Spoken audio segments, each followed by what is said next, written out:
Bom, chegou a hora, mas Thaís, antes da gente mostrar a tua matéria incrível e a tua viagem, mostra esse teu braço aí pra galera. Gente, quando a gente comenta que ela curte muito Mortal Kombat, a galera duvida. Já explica essa tatuagem, por favor. Essa tatuagem, Thaís, quem joga Mortal Kombat sabe o que significou. Finish him. É o que aparece quando você ganha a luta, né? E essa tatuagem, eu cheguei pra Boon lá em Chicago e falei, então, escreve Finish him no meu braço com a sua letra pra eu tatuar em cima, e foi isso que eu fiz. Então, assim, os bastidores dessa matéria tá lá no que tem na caixa, lembrando que a gente tem um canal de bastidores, então o link tá aqui na tela.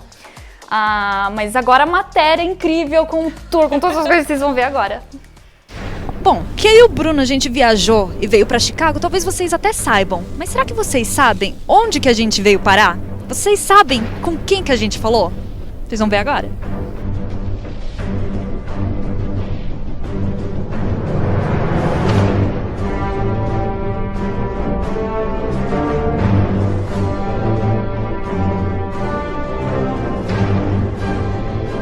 Eddie, thank you so much for having us here. It's always a pleasure.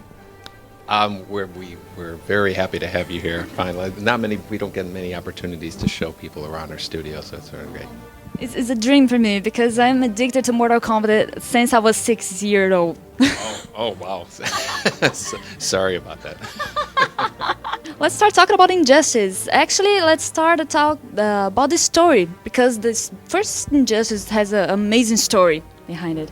I follow you on Twitter. Yeah. And a few weeks ago, almost every single day you were asking the fans which character they want to see in Injustice 2.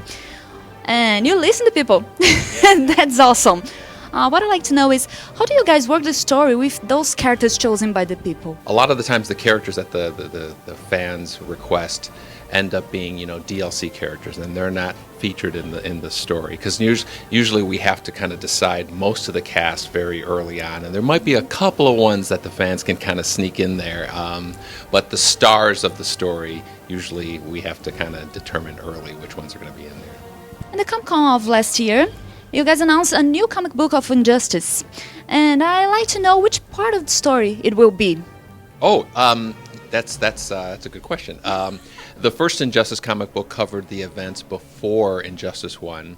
The second comic book is going to cover the events before Injustice 2. So between the Injustice video games is what the second comic book covers. About the gear system, I'd like to know where the idea came from, because that kind of feat is not very usual in fighting games. Yeah, it's been an idea that has been thrown around since, Mortal Kombat 9. We've always been talking about, how could we do something with the characters' costumes and giving them abilities and all that stuff. And some technology was kind of like the thing holding us back before. But now it's like, the new systems have come out and we have more memory and we could do a lot more with the technology. We felt now was the time to do it with Injustice 2. And what's exciting about the gear system is that it's a character that you're familiar with, but now you can make it more personalized and more customized, and so it's your version of Catwoman or Batman or Superman, and so we really feel like the players will feel a lot more of a connection with the character, not just because it's Superman, but because it's their version of Superman. In the first Injustice we had Scorpion.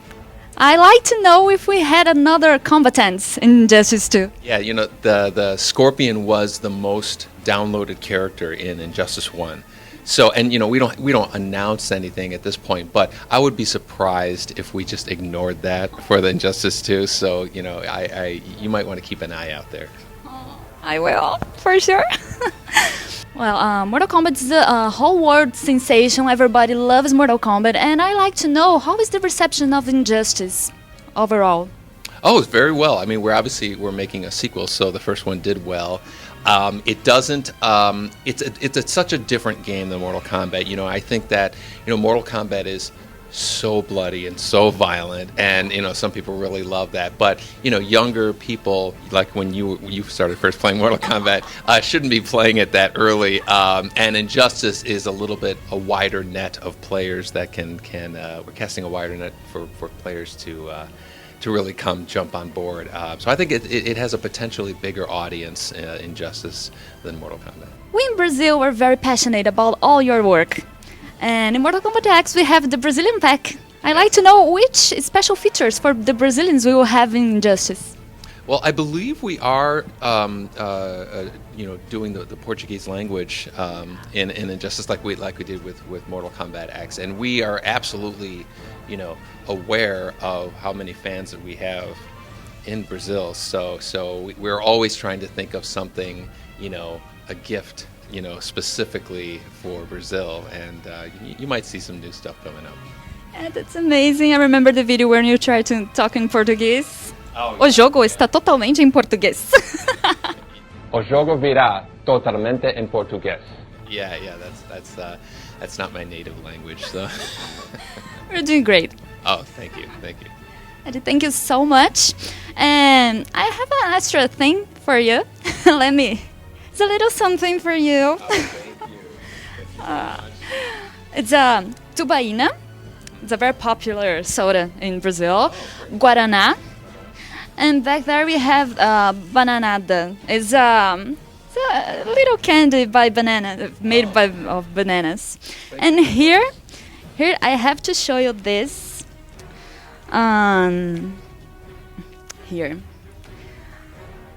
This is me with my 6 or 7-year-old pretend to be Kitana. Oh, that's And great. my friend Jade and my other friend Sub-Zero. Oh, that's great. And yeah, my mom was crazy to let me play Mortal Kombat that time, but Well, you turned out okay. okay, I'm a really normal person. Yeah, that's a great picture. I love it. And thank you very much for this. I really appreciate it. No problem. It's a really special to me being here, talking to you, and see all the studio. Oh, I'm glad you were able to take the tour. Yeah, that's great. Yeah. Thank you so much.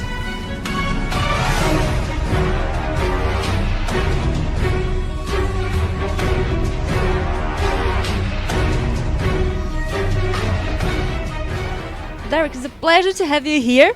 Tell us a little bit what you do in the game. What do I do in the game, or what is the game about? I'm a designer here at NetherRealm Studios, so as a designer, you don't really do just one thing. You do a ton of things. So characters, we come up with super moves, we do single play, you name it, we're involved in a lot of things. Don't you think the gear system become a little unfair with those beginner players to want to play online? Well, we have different online modes to cater to that. So we have a player matches where your gear and attributes and all that's all what you equip. But then you go into ranked matches and it's all base stats. So you still look really cool the way that you want, but you're not going to have all the additional attributes that your gear allows you to have. It's going to be a flat playing field. Yeah, the story mode is my favorite part of Injustice. And talking about the story mode, can you tell us a little bit more of the story now? Whew, I don't know how much I can tell you. No spoilers. No spoilers, but Injustice 2's story picks up right where Injustice 1 ended. So Superman is in the Red Sun prison. He's mad. There's people trying to break him out. Batman's trying to keep him in. So, I mean, it's starting there, and then I'm going to guess somehow he might get out. I don't know. We'll find out. So there's so many twists and turns in this story, so many characters that people aren't expecting. And it's really great, and amazing writers put this thing together.